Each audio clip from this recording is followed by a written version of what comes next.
Hello.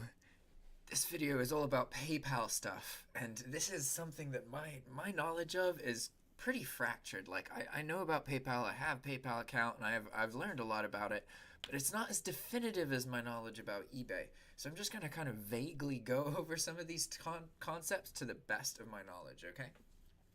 So you have to keep in mind that PayPal is a separate company from eBay. They used to be competitors, then they merged, and then recently, within the past year, they split up again, okay? So there's a whole lot of history there. I'm not going to tell you too much more about that, but that happened, okay?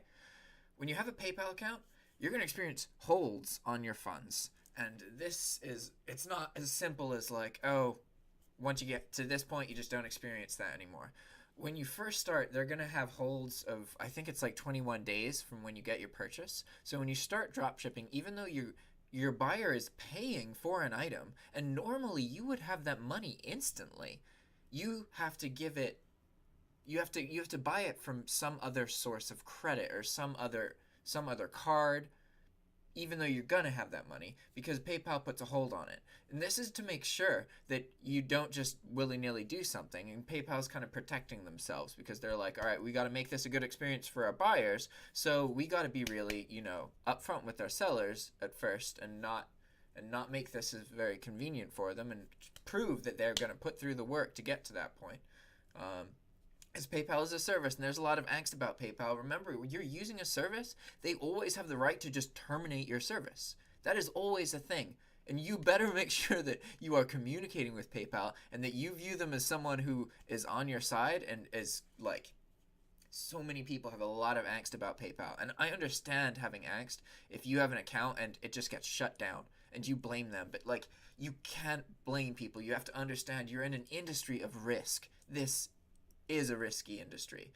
But the whole point of doing it is because you can get so much further if you can just learn to be okay with that and just know that it's risky in the sense that you might fail, but there's nothing stopping you from just trying again and again and again and again, because it's a bootstrapping industry.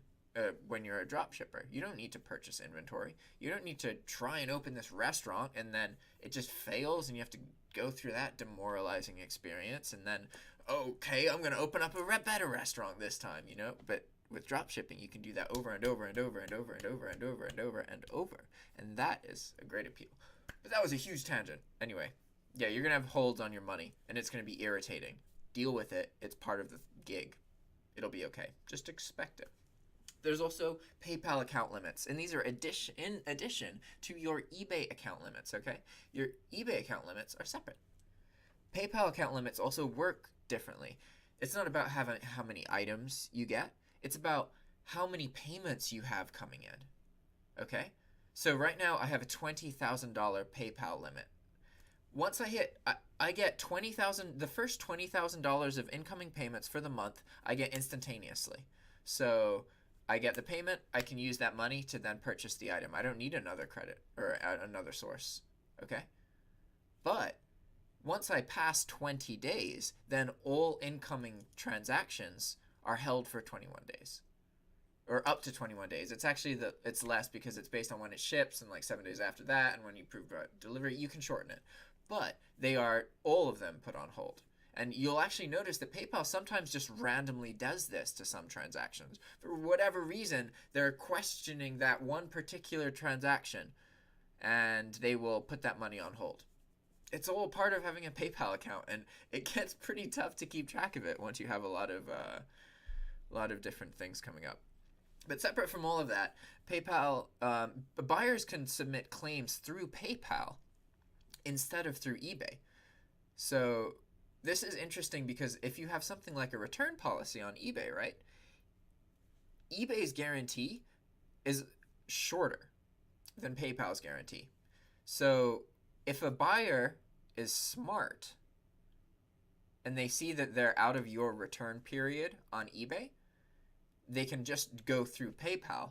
And if you haven't, set things up properly, which I have not, then they can initiate a return case through PayPal. Okay? There's things that they can do through PayPal, and that doesn't happen a whole lot, but I've been noticing it a lot more. And so far, there's 4 things that I've come across. So the most common thing is a chargeback claim. And this is when, say the purchase was made with a credit card account or a credit card that was attached to a PayPal account, and somebody's going through their bill, and they're like, what the fuck is this thing? And then they call their credit card company, and you're like, hey, what the fuck is this thing? What is this? I didn't buy this shit. You know, whether they did or not. I mean, some people have such crazy spending habits, and other people are using their money that, you know. But sometimes, like, that's, you know, somebody's stolen their identity, that kind of thing. But I think often people, there's this thing called attribution error. Oh my God, it's so relevant. I think it's one of the most relevant psychological concepts I've ever learned about. And it talks about the fact that when humans are around kind of randomness, they are unable, even though they know that it's random, they are unable to not take it as a pattern.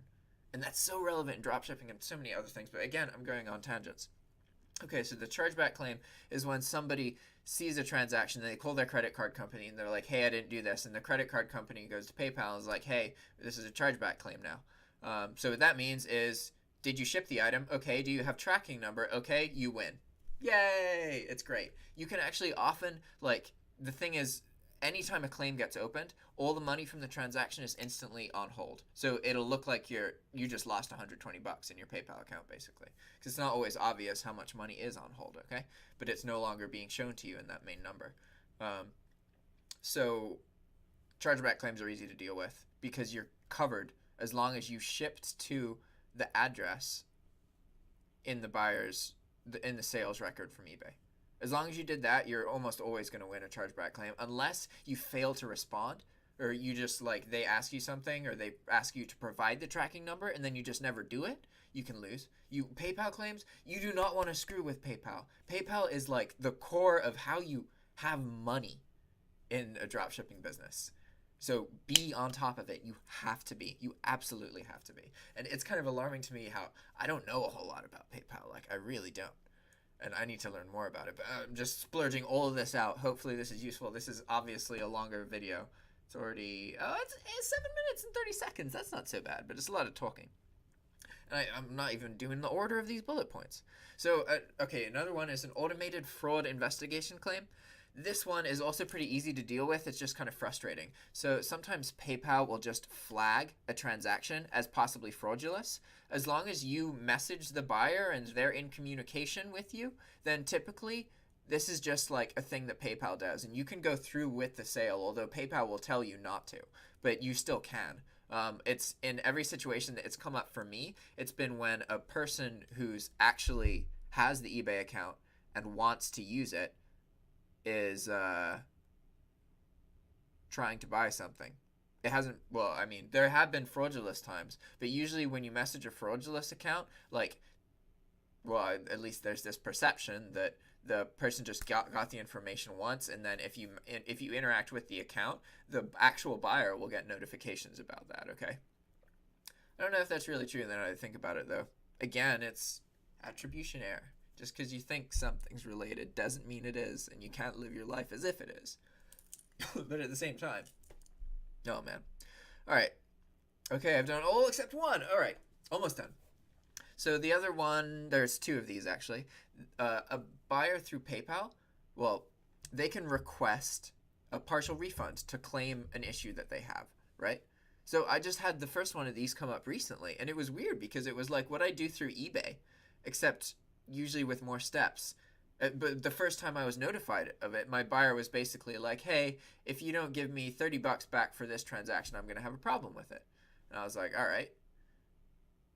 And I got lucky because this was like $70 international item. So I would have had to have just gave them a full refund. But they, for some reason, opened a case through PayPal and just requested $30 because they were dissatisfied. And I ended up not losing $70 and only losing $30. So it worked out in my favor. But it was weird because I'd never seen that before. And it was literally a notification from PayPal, and you go into it, and then it's like, hey, are you going to refund this buyer and close this case? And I was like, I didn't even know this case existed. This is the first thing. Okay, cool. Yeah. And then it was done. I was like, all right. Then the other thing is no receipt claims. And this is kind of like I think this is when a buyer can try and like work around a return policy and that kind of thing. It has something to do with this.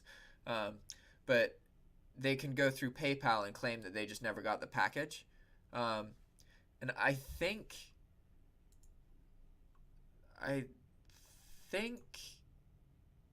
that review.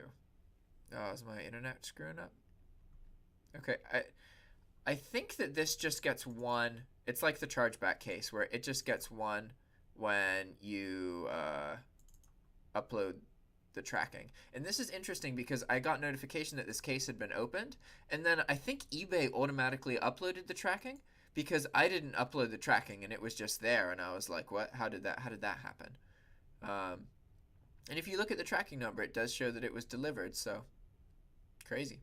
I gotta make sure not to show people's emails addresses though. That's not a good habit. But I wanted you guys to see the actual thing itself. Okay, cool. That was everything. This is my PayPal splurge rant thing. Hopefully you learned something. Toodles.